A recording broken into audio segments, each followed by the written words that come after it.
எல்லாருக்கும் வணக்கம். இப்போ நம்ம ஒரு விஷயம் உண்மையா பண்ண போறோம், மனசுல இருந்து பண்ண போறோம்.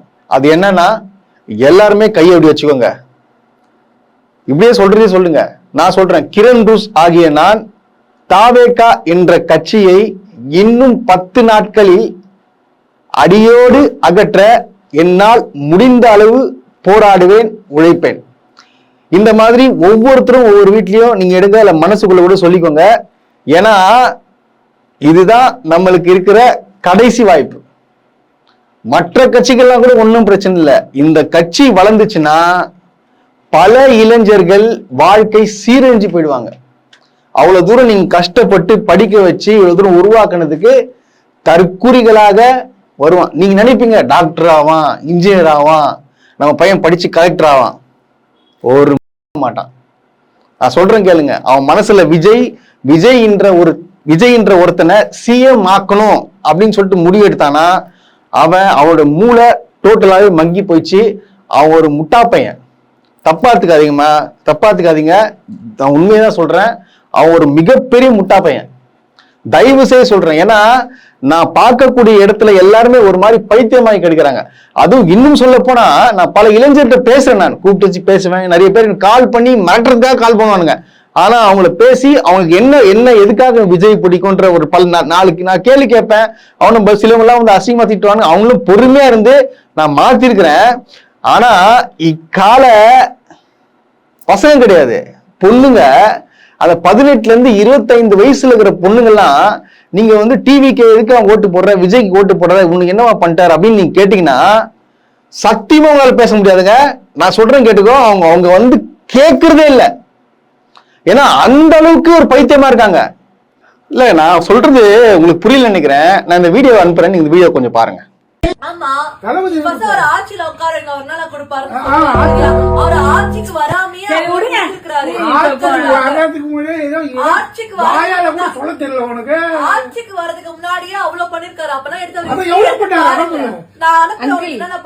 தீஞ்சு போய் உட்கார்ந்து இருக்கதான் நம்மளுக்கு பிரச்சனை. தளபதி இல்ல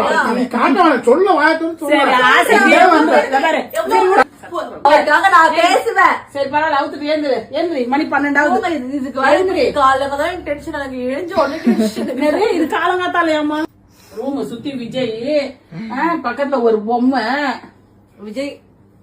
பொம்மை, உனக்கு ஒரு கட்டிலு. எழுந்திரி, போதும் தூங்கின வரைக்கும். எழுந்திரி. நாளைக்கு அது ஒரு வரா. இந்த துண்டுக்கு வேலைக்கு தான் வேலை இல்லையாமா? துண்டுக்கு வேலை இல்லையா? நான் அலமால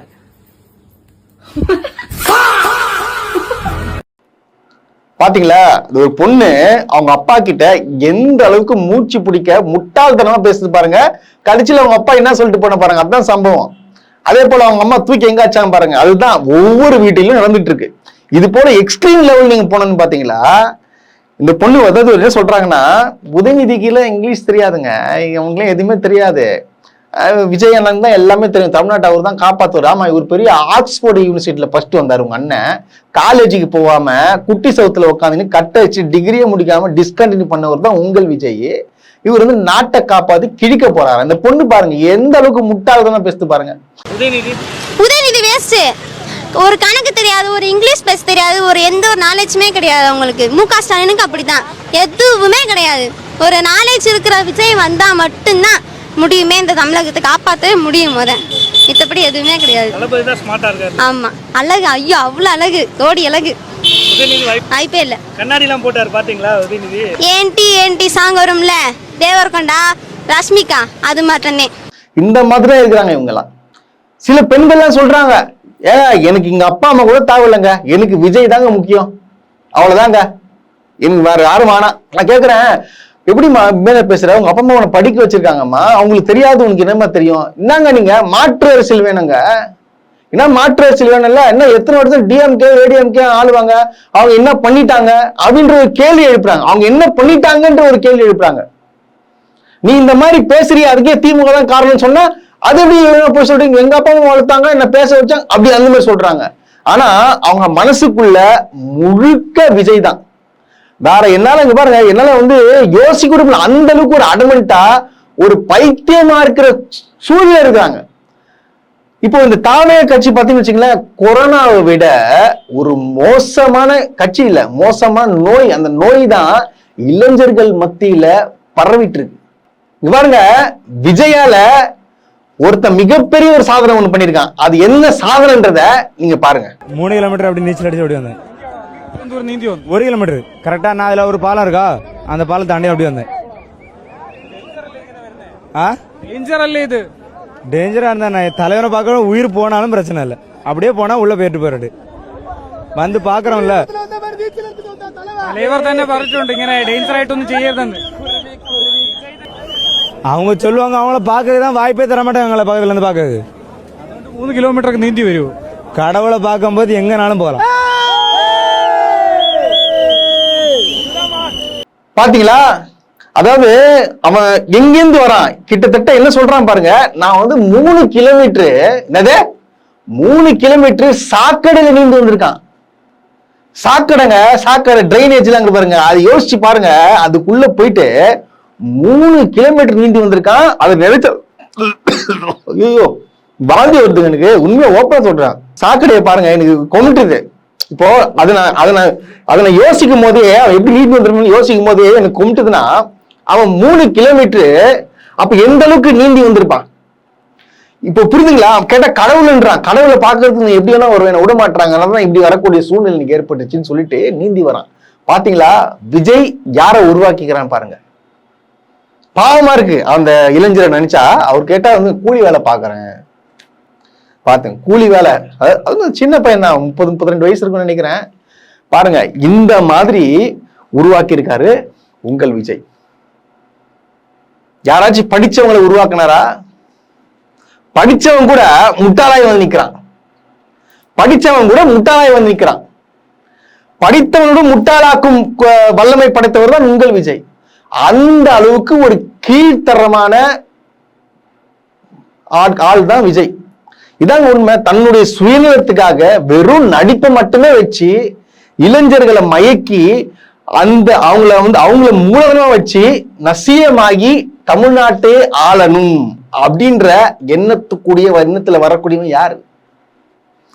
பாத்துங்க எந்த அளவுக்கு ஒரு மோசமான பிறவின்னு. நான் கூட நினைச்சேங்க, என்னது துபாயில இருந்து ஆட்கள் வராங்க, இந்த மாதிரி வந்து ஓட்டர் ஐடி எத்தனை வந்து நான் ஓட்டு போட போறேன், அதுக்காக லீவ் போட்டு நான் வரேன்னு சொல்லிட்டு சோசியல் மீடியால பரவிச்சு. என்னடா அது, இது முகர கட்டைகள்லாம் இங்கே பார்த்த மாதிரி இருக்குதுன்னு சொல்லிட்டு நான் யோசிச்சு சர்ச் பண்ணி பார்த்தா, அத்தனை பேரும் இந்த டுபாகூருங்க, அத்தனை பேரும் பிளாக்ல டிக்கெட் வித்தவனுங்க. இந்த ஜனநாயகன் படம் ரிலீஸ் ஆகிறதுக்கு முன்னாடி 10ஆம் தேதி எல்லாம் இருக்கு பாத்தீங்களா, அப்போ வந்து என்ன பண்ணானுங்கன்னா, நீங்க ஜனநாயகன் பார்க்கணுமா, அப்போ இந்த நம்பருக்கு நீங்க கால் பண்ணுங்க. எப்படி ஜனநாயகன் பார்க்கணுமா, இந்த நம்பருக்கு கால் பண்ணுங்க சொல்ற அத்தனை பிளாக் டிக்கெட் பார்ட்டிஸ். இவங்க எல்லாம் அங்க பிளாக் டிக்கெட் வித்துட்டு எதுக்கு இங்க வந்து ஓட்டு போறதுக்காக, யாருக்கு விஜய்க்கு ஓட்டு போறதுக்காக வரானுங்க. இவனுக்கு சாதனை பண்ணிட்டு வரல, இவங்க வேலையை விட்டு வரல, உழைக்கிறதுக்காக வரல. இவங்க எதுக்காக வரான்னு புரிதுங்களா உங்களுக்கு? ஓட்டு போறதுக்கு. யாருக்கு? இவங்க பிளாக்ல டிக்கெட் வித்தவங்க. இவங்க அந்த டிக்கெட் வித்து என்ன பண்ண வச்சுட்டு இருக்கீங்க? பாதி வந்து இவங்க எடுத்துப்பாங்க, பாதி விஜய் ஃபேன்ஸ் கிளப் விஜய் கிட்ட அந்த மாதிரி அங்க போயிட்டு அங்க போய் சேர வேண்டிய இடத்துல போய் சேர்ந்துடும்.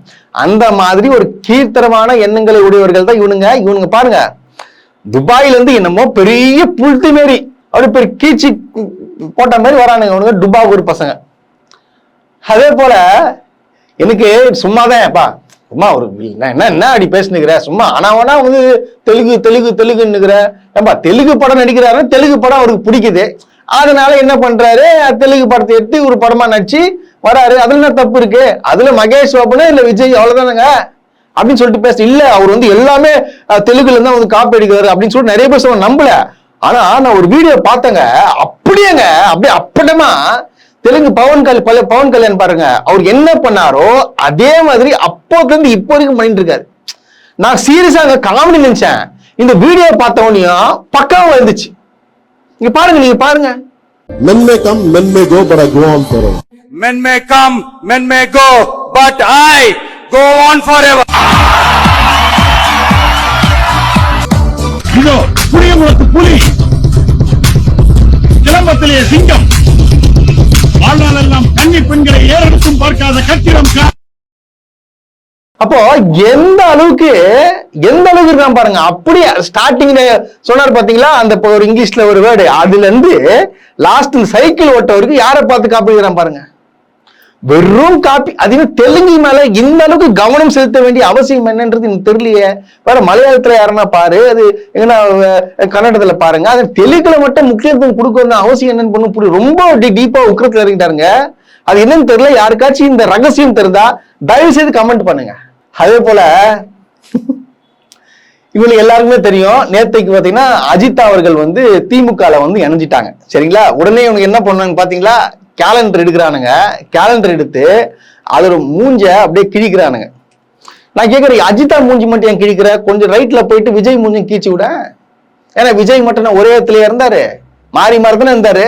அப்புறம் என்ன இந்த இவங்க மூஞ்சி மலைக்கு இவங்களை வந்து பெண்களை மதிக்காம இவங்க கஷ்டப்பட்டு அவரை வேலை செஞ்சாங்க. உங்களுக்கு எல்லாருக்குமே தெரியும். உங்க டிவிக்கு தொடங்குறது வந்து வேலை செய்யிட்டு வராங்க. அவங்க மதிக்காம விட்டா பின் எங்க போவாங்க? அவங்களுக்கு புரிஞ்சிச்சு இவன் டுபாகுருன்னு சொல்லிட்டு அதனால வெளியே வந்துட்டாங்க. இது புரியலையாது. விஜய் என்ன ஒழுக்கமா? விஜய் என்ன சொன்னாரு? ஜெயலலிதா கிட்ட போய் அவங்க அணிலா வேலை செய்யணும்னு சொன்னாரு, ஞாபகம் இருக்கா? அப்புறம் வந்து கலைஞருக்கு மணிமண்டபம் கட்டுவாரு.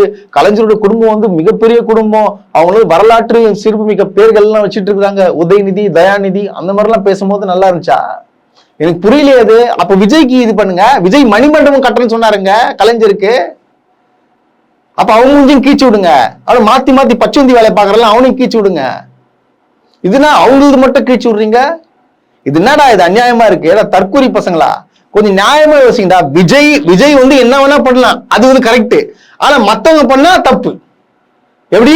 அவர் பண்ணா கரெக்ட், மத்தவங்க பண்ணா தப்பு. என்னடா இது நியாயமாகுது? ஆனா என்ன வேணா, அதாவது விர்ச்சுவல் அரிசி என்ன வேணா பேசலாம். ஆனா சப்போர்ட் பண்ணி விஜய்க்கு எதிர்த்து ஏதாச்சும் ஒரு வார்த்தை பேசினா அவங்க அம்மாவை திட்டுறது, அவங்க அப்பாவை திட்டுறது, அவங்க பொண்டாட்டி திட்டுறது, அவங்க குடும்பத்தை எடுத்து நடுரோட்ல விடுறது. இது என்ன இது? ஒண்ணுமே புரியலங்க. ஆனா ஒன்னே ஒண்ணு மட்டும் புரியுது, தயவு செய்து இந்த டோட்டல் ஒட்டுமொத்த கூட்டத்தையும் வந்து களை எடுக்க வேண்டிய நேரம் இது.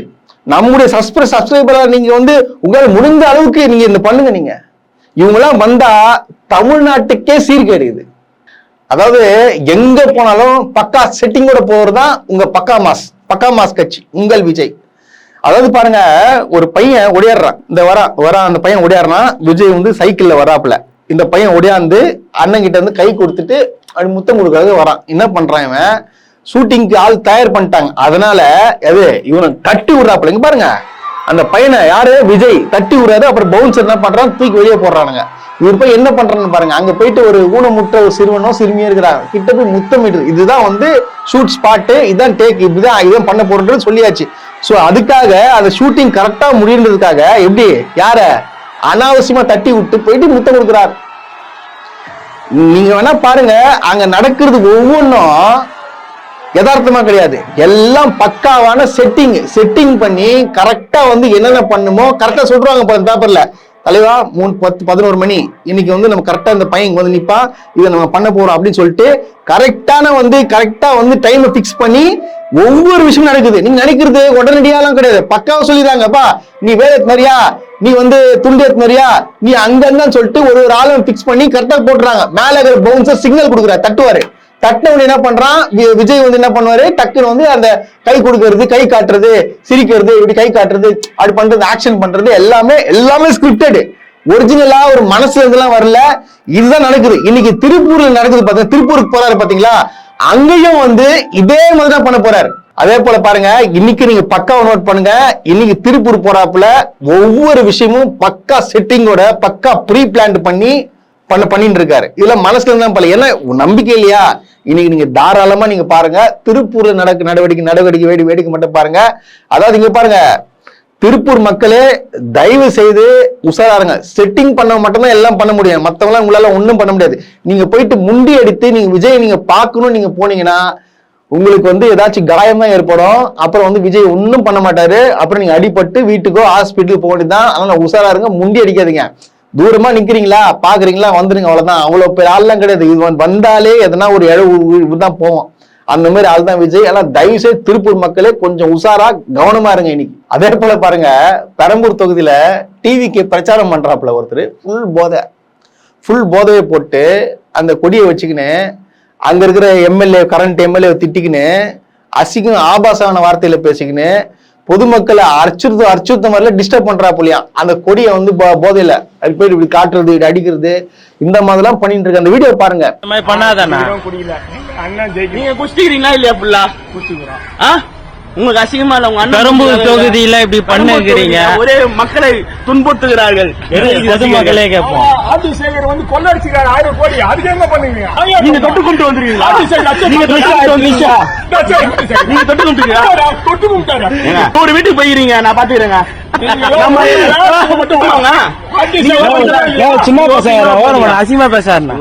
எப்பாற்பட்ட ஒரு கேவலமான செயல் வச்சு நிக்கிறது கொடி. அப்ப நம்ம எந்த அளவுக்கு டிசிப்ளின் நடந்துக்கணும். அது பெரம்பூர்ல விஜய் நிக்கிற ஏரியால இந்த மாதிரி நான் கேக்குறேன் இல்லங்க, நீங்க பாத்துக்கோங்க. இந்த மாதிரி ஆட்கள் விஜய் வந்தா எந்த மாதிரி ஆட்கள் உருவாகுன்னு தெரியுதுங்களா உங்களுக்கு? நீ குடி, அது வேணான்னு சொல்ல. ஆனா எப்போ எந்த டைம்ல நீ குடிச்சிட்டு வந்திருக்க? இல்ல நான் பேசுற பாரு குடிச்சிட்டு. எவ்வளவு ஒரு மோசமான செயல் இதெல்லாம் விஜய் பாப்பாரா இல்ல கண்டிப்பாரா? சமூக வலைத்தளத்தை ஃபுல்லா இந்த வீடியோ தான் வைரல் ஆகிட்டு இருக்குங்க. இது தவறு இல்லையா? இந்த மாதிரி பண்ணலாமா? கொடியை கேட்டுன்னு ஓட்டு கேட்க வர, போதையில உன்னை எதிர்த்து கேட்கணும்னு அசிங்கமா திட்டுற, ஆபாசமா திட்டுற.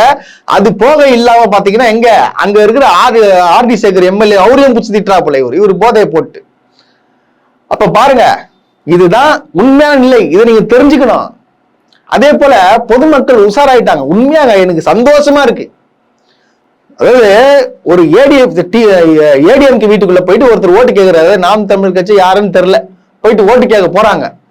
போன உடனே அவங்க என்ன சொல்றாங்க, நான் யாருக்கு வேணா ஓட்டு போடுவேன், விஜய்க்கு மட்டும் ஓட்டு போட மாட்டேன் அப்படின்றாங்க. அவங்க அதாவது என்ன கேட்கறாங்கன்றதும் தெரியல. இங்க பாருங்க, ஜூம் பண்ணி பாருங்க. அதுல வந்து ஜெயலலிதா அவங்க போட்டோ இருக்கும் வச்சிருக்காங்க. ஓட்டு கேட்க போன இடத்துல என்ன சொல்லணும், ஓட்டு போடுற இல்ல சொல்லணும். அவங்க என்ன சொல்றாங்க, தயவு செய்து யாருமே டிவிக்கு ஓட்டு போடாதீங்க, நானும் எங்க வீட்டுக்கு டிவிக்கு ஓட்டு போடுவோம், யாருக்குன்னு ஓட்டு போடுவோம், ஆனா விஜய்க்கு ஓட்டு போட மாட்டேன் அப்படின்னு சொல்லிட்டு ஒரு பெண் சொல்றாங்க. இவங்க அதாவது இந்த மாதிரி பார்த்தீங்கன்னா தமிழ்நாடு முழுவதும் வந்து இவ பரவிட்டு இருக்கு. எல்லாருமே வந்து இது மாதிரி முடிவு எடுத்துட்டாங்க, விஜய்க்கு ஓட்டு போட மாட்டாங்க. எதுக்காக தெரியுமா? அவங்க பசங்களாம் மனநல பாதிக்கப்பட்டு வராங்க. அந்த ஒரே காரணத்துக்காக மக்கள் வந்து எல்லாமே பார்த்தீங்கன்னா ஸ்ட்ராங் ஆயிட்டாங்க, விஜய்க்கு நாங்க ஓட்டு போட மாட்டோம்னு சொல்லிட்டு. இந்த வீடியோ எல்லாம் பார்க்கும்போது பார்த்தீங்கன்னா சந்தோஷமா இருக்கு, உண்மையா சந்தோஷமா இருக்கு. விஜய்க்கு மட்டும் போடவே கூடாது, அவனை மட்டும் மந்திரியாவே ஆக்க கூடாது. நாடு குட்டிதானா மட்டும் தமிழ்நாடு மக்கள் தெரிந்த மாட்டேங்குது. அம்மா எம்எல்ஏ ஆக போடலாமா? எங்க வந்து கேக்குறது? இந்த இன்னும் 10 நாள் தான் கட்சி முடிச்சுட்டுருவோம், அவ்வளவுதான். அவன் போகட்டும் எங்கேயாவது, ஆனா அவன் மட்டும் தமிழ்நாட்டு ஆள்லாம் வாய்ப்பே இல்லம்மா. நாங்க வந்து இப்போ மற்ற கட்சியில விமர்சிப்போம், ஆனா விஜய் கட்சி விமர்சிக்கிற அளவுக்கு மற்ற கட்சி விமர்சிப்போம். ஏன்னா விஜய் வந்து ஒரு கொரோனா வைரஸோட ஒரு மோசமான வைரஸ். அதை அழிக்க வேண்டியது நம்ம கடமை. தயவு செய்து விஜய் சொல்ற மாதிரி ஏப்ரல் 23 காலையிலேயே நல்லா பக்காவா ட்ரெஸ் எல்லாம் போட்டுக்கிட்டு அப்படியே ஸ்ட்ரைட்டா வந்து விசில்ல மட்டும் தயவு செய்து போடாதீங்க. எதுக்கு போடணுன்றது உங்களுக்கே தெரியும், யோசிச்சு போடுங்க.